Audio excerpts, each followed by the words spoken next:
ఏపీలో రాజకీయ పరిణామాలు ఆసక్తికరంగా మారుతున్నాయి. మరో 3 ఏళ్లు తర్వాత ఎన్నికలు జరగనున్నాయి. కానీ ఇప్పటి నుంచే ఎత్తుకు పై ఎత్తులు కొనసాగుతున్నాయి. వైఎస్ఆర్ కాంగ్రెస్ పార్టీ లక్ష్యంగా కూటమి నేతలు పావులు కదుపుతున్నారు. జగన్ సైతం కూటమి ప్రభుత్వాన్ని టార్గెట్ చేసుకుంటున్నారు. మరోవైపు చాలా మంది అధికారులు వైసీపీకి అనుకూలంగా వ్యవహరిస్తున్నట్లు ఆరోపణలు వస్తున్నాయి. హత్య కేసులో నిందితుడిగా ఉన్న వైసీపీ ఎమ్మెల్సీకి ఓ సీఐ బాహాటంగానే మద్దతు ప్రకటించినట్టు ప్రచారం నడుస్తోంది. అయితే ఇప్పుడు జగన్ పులివెందుల పర్యటనలో ఉండగా ఆయనకు టీటీడీ అర్చకులు ప్రత్యేకంగా ఆశీర్వచనం ఇవ్వడం హాట్ టాపిక్ అవుతోంది. కనీసం అనుమతులు తీసుకోకుండా నిబంధనలకు విరుద్ధంగా రాజకీయ ప్రోత్సాహంతో అర్చకులు జగన్మోహన్ రెడ్డికి ఆశీర్వచనం అందించడంపై టీటీడీ సీరియస్ అయ్యింది. వివరణ ఇవ్వాలని కోరుతూ నోటీసులు జారీ చేసింది. గత 3 రోజులుగా జగన్ తన సొంత నియోజకవర్గం పులివెందులలో పర్యటించారు. ఈ క్రమంలో చాలా కార్యక్రమాల్లో పాల్గొన్నారు కూడా.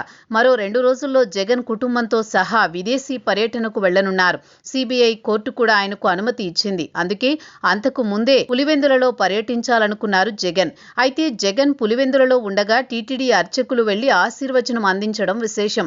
ఒంటిమిట్ట కోదండరామాలయ అర్చకులు శ్రావణ్ కుమార్, వీణా మనోజ్ కుమార్, రాజంపేట మండలం బోయినపల్లిలోని వెంకటేశ్వర స్వామి ఆలయ సిబ్బంది జగన్ నివాసానికి వెళ్లి మరీ ఆశీర్వదించారు. టీటీడీ పరిపాలనా అధికారుల నుంచి ముందస్తుగా ఎలాంటి అనుమతి తీసుకోలేదు. అత్యుత్సాహం ప్రదర్శిస్తూ నేరుగా జగన్ ఇంటికి వెళ్లడాన్ని టీటీడీ అధికారులు తప్పుబడుతున్నారు. అందుకే నోటీసులు జారీ చేశారు.